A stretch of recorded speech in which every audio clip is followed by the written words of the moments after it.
Hyderabad metro నిర్మాణాలకు సంబంధించిన breaking update చూస్తున్నాం. మెట్రో నిర్మాణాల్లో చారిత్రాత్మక కట్టడాలకు ఎలాంటి నష్టం కూడా జరగకూడదని హైకోర్టు స్పష్టం చేసింది. పురావస్తు శాఖ గుర్తించిన చారిత్రక నిర్మాణాల వద్ద పనులు చేపట్టకూడదని హైకోర్టు తేల్చి చెప్పింది. తదుపరి విచారణ ఈ నెల 22వ తేదీకి వాయిదా వేసింది హైకోర్టు.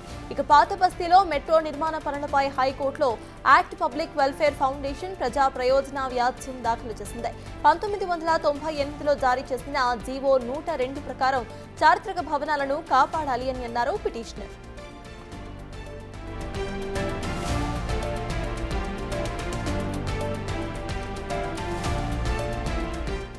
ప్రతివాదనగా పురావస్తు శాఖ గుర్తించిన చారిత్రక కట్టడాలకు ఎలాంటి నష్టమూ లేకుండా చూస్తున్నామని అన్నారు ఏఏజీ. నష్టపరిహారం చెల్లించిన తర్వాతనే స్థలాలను స్వాధీనం చేసుకుని నిర్మాణాలు చేపడుతున్నట్లుగా ఏఏజీ తెలిపింది.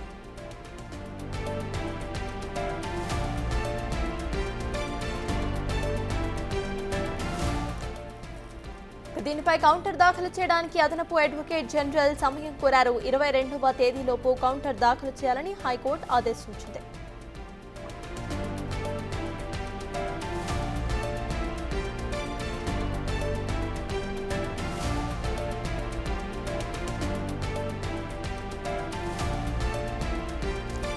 హైదరాబాద్ మెట్రో కన్స్ట్రక్షన్ కు సంబంధించి చారిత్రక కట్టడాలకు ఎలాంటి నష్టమూ జరగకుండా ఉండాలని హైకోర్టు స్పష్టం చేసింది. పురావస్తు శాఖ గుర్తించిన అన్ని చారిత్రక నిర్మాణాలు ఏవైతే ఉన్నాయో వాటి వద్ద పనులు అస్సలు చేపట్టకూడదని హైకోర్టు తేల్చి చెప్పింది. అయితే తదుపరి విచారణను మాత్రం ఈ నెల 22వ తేదీకి వాయిదా వేసింది హైకోర్టు. పాత బస్తీలో మెట్రో నిర్మాణ పనులపై జరిగింది ఈ వాదన. ఇటు హైకోర్టులో యాక్ట్ పబ్లిక్ వెల్ఫేర్ ఫౌండేషన్ ప్రజా ప్రయోజనం వ్యాజ్యం దాఖలు చేసింది. 1998లో జారీ చేసిన జీవో 102 ప్రకారం చారిత్రక భవనాలను కాపాడాలి అని అన్నారు పిటిషనర్. దీనికి ప్రతివాదనగా పురావస్తు శాఖ గుర్తించిన అన్ని చారిత్రక కట్టడాలకు ఎలాంటి నష్టమూ జరగకుండానే చూస్తున్నామని అన్నారు ఏఏజీ. ఇక నష్టపరిహారం చెల్లించిన తరువాతనే అక్కడ ఉన్న స్థలాలను స్వాధీనం చేసుకుని కన్స్ట్రక్షన్ ను చేపడుతున్నట్లుగా ఏఏజీ తెలిపింది. దీనిపై కౌంటర్ దాఖలు చేయడానికి అదనపు అడ్వకేట్ జనరల్ సమయం కోరారు.